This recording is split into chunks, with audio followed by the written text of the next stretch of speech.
Welcome back to the Roundtable and another installment of Meet the Panelists. It's a sporadic segment we have here where we have an in-depth conversation with the Roundtable panelists to learn about their lives, their careers, and how they arrive at their various points of view that they present on the program.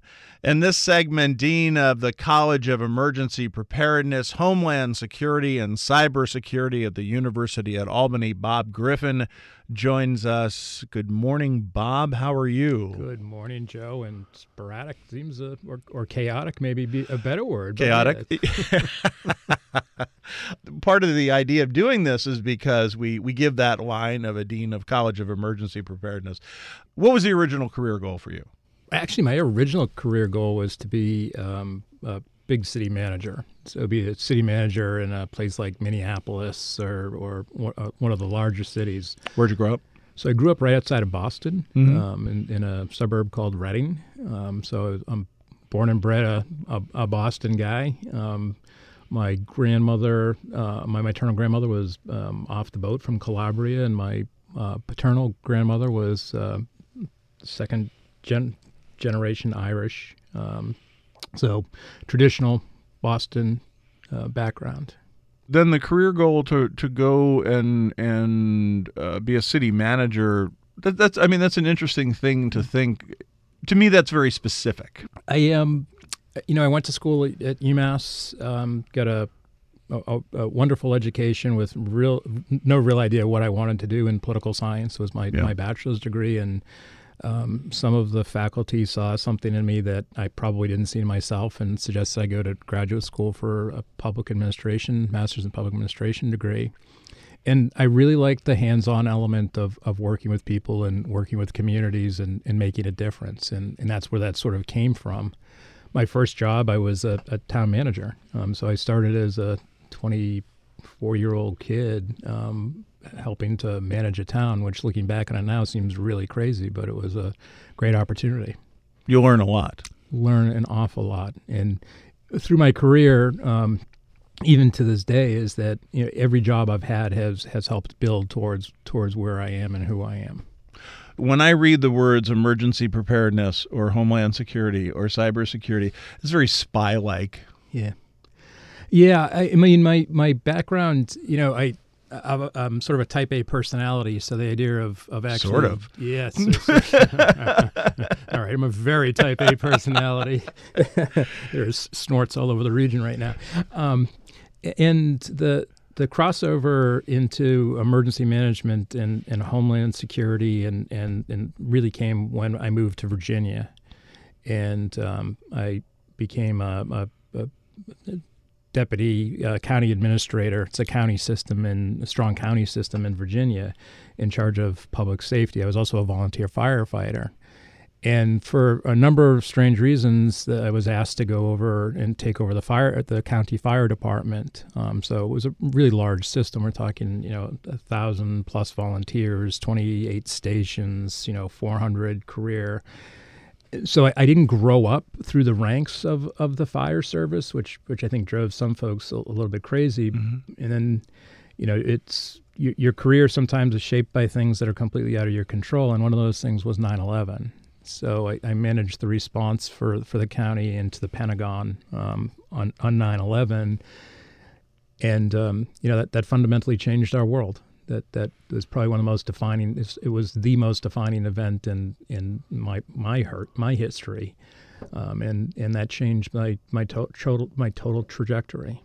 What were you responsible for? What did that entail? So what I did was I marshaled the resources of one of the larger fire and rescue systems in the D.C. area. We were right next to Fairfax, which is right next to Arlington, where the Pentagon was. And we started to send resources into both Fairfax and into Arlington and into the Pentagon to deal with the crash and fire and collapse of the building. And what I started to do is I played a large role in making sure that everything was staffed, that we had resources. We were moving, a huge number of personnel in vehicles. And at the same time, I was working with the Commonwealth of Virginia to pull additional resources as far away as West Virginia into Loudoun County, be prepared in case there were additional attacks or if they were needed down at the Pentagon. So it really showed me the work that we had done on mutual aid was incredibly important. We needed to do a lot more.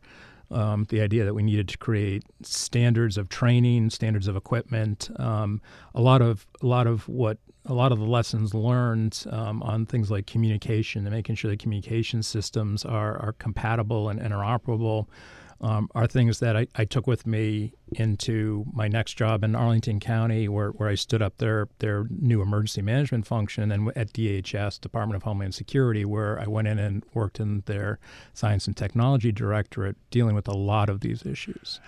And this is as the Department of Homeland Security was being created. This was not a department that was there prior to that. It was my initial interaction was with Governor Ridge, who became Secretary Ridge, when it was in office of the president. So it was within the White House. It was prior to the 2003 stand up of the department, the legislation that created the department.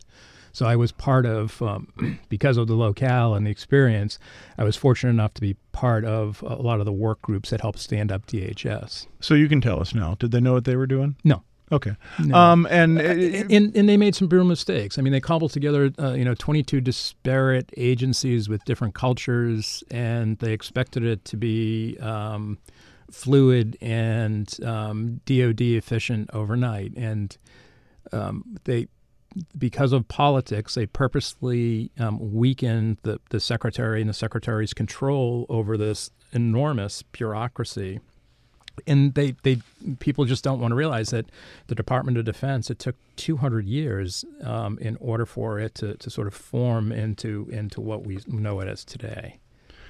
So it's new and it's being run by the government. So it's going to take a while before it fully forms to what it is. Absolutely, it's new. It's being run by the government. It's in a location that had been World War II naval dormitories.